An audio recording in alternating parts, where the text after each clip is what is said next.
today I have a special treat for you. I'll be talking to Patrick Kincaid, author of The Continuity Girl. I've read this charming romantic comedy. So, Patrick, hi and welcome to the show. Hi, Ivy. Good to talk to you. Looking forward to answering your questions about The Continuity Girl.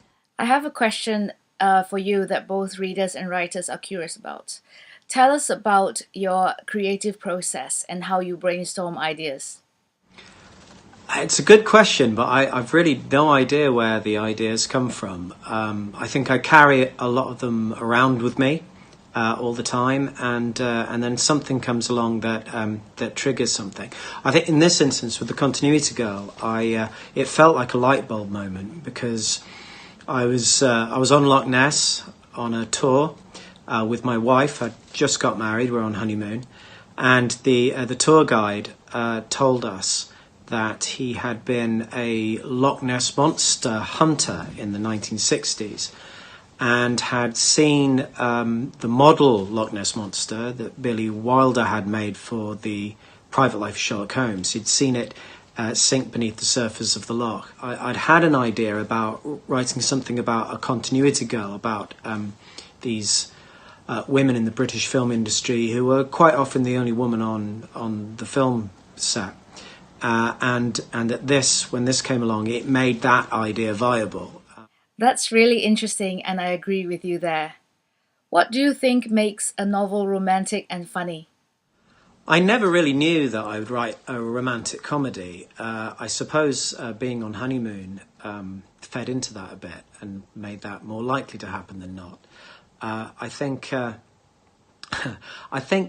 with romances, you're either going to be really intense and melodramatic, or you're going to realise that really intense and really extreme emotions can be quite funny sometimes, and that's the way I went with it. I love romantic comedy films. I think of the old screwball comedies, Bringing Up Baby and things like that, and the more modern ones, the sort of Nora Ephron style of comedy, Sleepless in Seattle and When Harry Met Sally, that sort of thing.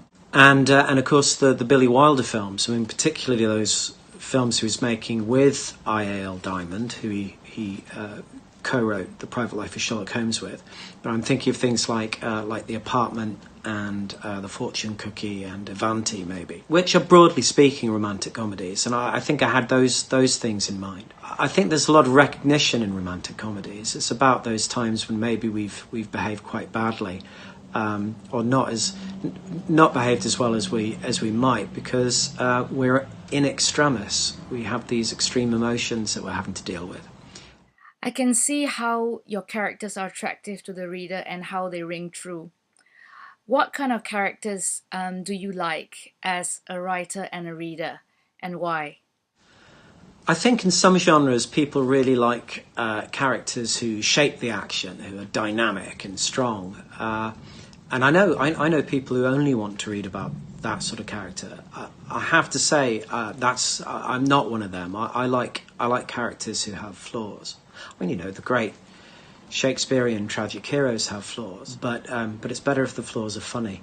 The mess that we get ourselves into, that I find quite funny. I think Jim in my novel, particularly, and Gemma, they're making some bad choices, and they half know they're making them, but can't quite stop themselves. And I think I think most people will recognise that, and with the sort of distance that you get from reading fiction, can find it quite funny. In my characters, certainly. I don't think I'm going to be writing any absolute superheroes anytime soon. Thank you so much, Patrick, for talking to me, and hope to see you soon. All the best to you. Thank you, Ivy. It's been a pleasure. It's great to answer your questions, and I hope that we do it again soon. That wraps up our show for today. If you'd like to know more about the Continuity Girl, please check out the links below. Thanks for watching. Bye. Bye.